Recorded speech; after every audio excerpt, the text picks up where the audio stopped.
राधे राधे, जय माता की भक्तों। आप सभी का स्वागत करती हूँ स्पिरिचुअल ज्ञान साधना में और आप सभी से अनुरोध करती हूँ कि स्पिरिचुअल ज्ञान साधना को सब्सक्राइब कर लीजिए और बेल आइकन को प्रेस कर दीजिए ताकि आपको नई नई कार्तिक माह के शुक्ल पक्ष की चतुर्दशी तिथि को बैकुंठ चतुर्दशी के नाम से जाना जाता है। इस माह में भगवान विष्णु और शिव की पूजा एक साथ की जाती है। जय माता की, राधे राधे। कैसे आप सभी लोग बहुत अच्छे होंगे भगवान के आशीर्वाद से। कमेंट में जय माता की, राधे राधे, हर हर महादेव अवश्य ही लिखिएगा। आप सभी का बहुत बहुत स्वागत है स्पिरिचुअल ज्ञान साधना में। आप सभी से विनम्र निवेदन है कि यदि आपने हमारे चैनल को अभी तक सब्सक्राइब नहीं किया है तो जल्दी से कर लीजिए और बेल आइकन को प्रेस कर दीजिए ताकि आपको इम्पॉर्टेंट वीडियोस का नोटिफिकेशन मिलता रहे। तो चलिए प्रारंभ करते हैं आज की वीडियो। कार्तिक माह बेहद पवित्र माना जाता है। वहीं इस माह में जो चतुर्दशी तिथि के दिन भगवान शिव और भगवान विष्णु की पूजा का विशेष महत्व होता है। धार्मिक मान्यताओं के अनुसार आषाढ़ की देवशयनी 11 से कार्तिक की देव उठनी 11 तक भगवान विष्णु पाताल के राजा बलि के यहाँ योग निद्रा में रहते हैं, जिसके कारण इस अवधि में संसार का संचालन भगवान शिव करते हैं। अब ऐसे में इस चतुर्दशी में भगवान शिव को तुलसी और भगवान विष्णु जी को बेलपत्र क्यों चढ़ाया जाता है, इस विषय में आज की वीडियो में हम बात करेंगे। आज की पूरी वीडियो में हम इस चतुर्दशी के विषय में हम बात करेंगे। बैकुंठ चतुर्दशी का जो महापर्व महातिथि आती है कार्तिक महीने के शुक्ल पक्ष में, इसके विषय में हम बात करेंगे।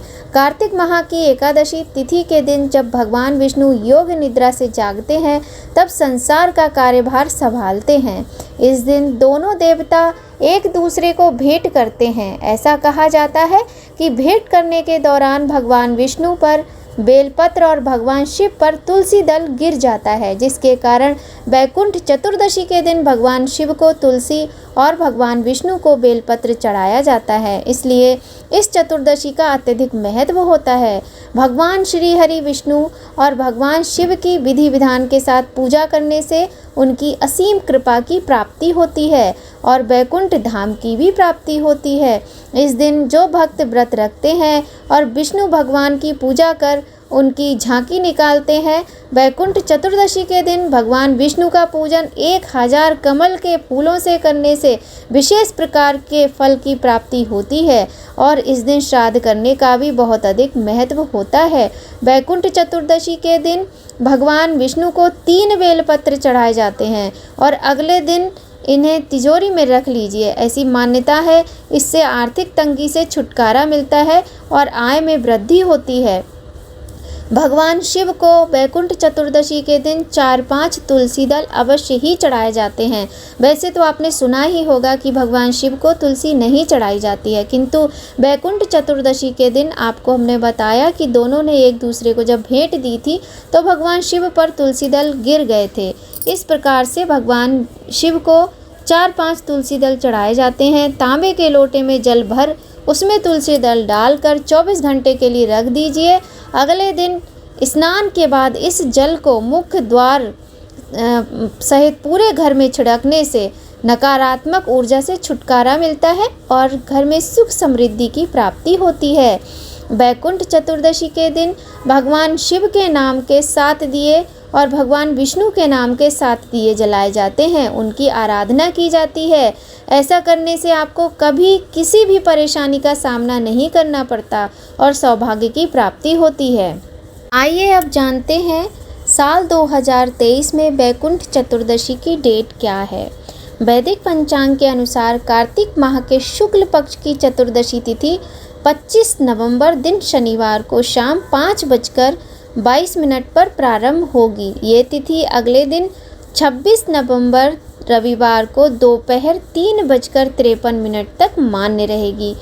कहा जाता है बैकुंठ चतुर्दशी पर स्वर्ग का द्वार खुला रहता है। तो जानते हैं इस विषय में कि बैकुंठ चतुर्दशी पर क्यों खुला रहता है स्वर्ग का द्वार। भगवान विष्णु की कृपा पाने के लिए जो भी व्यक्ति बैकुंठ चतुर्दशी पर उनकी पूजा व्रत आदि करता है उसे स्वर्ग प्राप्त होता है। मृत्यु के बाद जीवात्मा को बैकुंठ में स्थान मिलता है। सामान्य जनों के लिए वैकुंठ चतुर्दशी पर स्वर्ग के द्वार खुले रहते हैं ताकि उनको विष्णु नाम जप से ही स्वर्ग प्राप्त हो। नारद जी के आग्रह पर भगवान विष्णु ने जय और विजय को वैकुंठ चतुर्दशी पर स्वर्ग के द्वार खुले रहने का आदेश दिया था। आइए अब जानते हैं वैकुंठ चतुर्दशी पर भगवान विष्णु को सुदर्शन चक्र क्यों मिला था। पौराणिक कथा के अनुसार एक बार भगवान विष्णु 108 कमल पुष्पों से भगवान शिव जी की पूजा कर रहे थे। तब महादेव ने उनकी परीक्षा लेने के लिए एक कमल पुष्प गायब कर दिया। भगवान विष्णु शिवलिंग पर एक एक करके कमल पुष्प चढ़ा रहे थे। अंत में एक पुष्प कम लगा।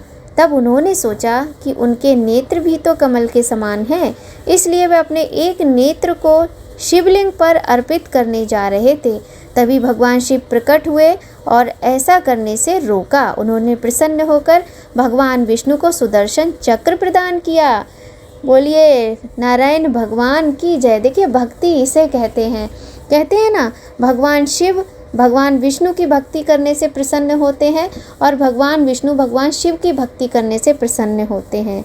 तो इस विषय में ये कथा प्रचलित है। इस प्रकार से वैकुंठ चतुर्दशी का हमारे शास्त्रों में, हमारे पुराणों में बहुत अधिक महत्व बताया गया है।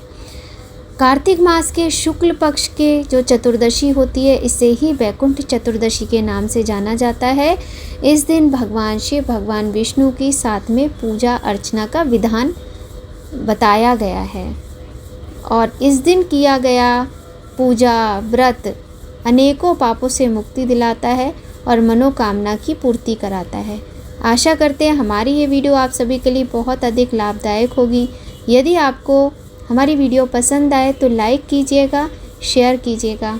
ऐसे ही एक बहुत अच्छी जानकारी के साथ मिलते एक नए वीडियो में। जय माता की, राधे राधे।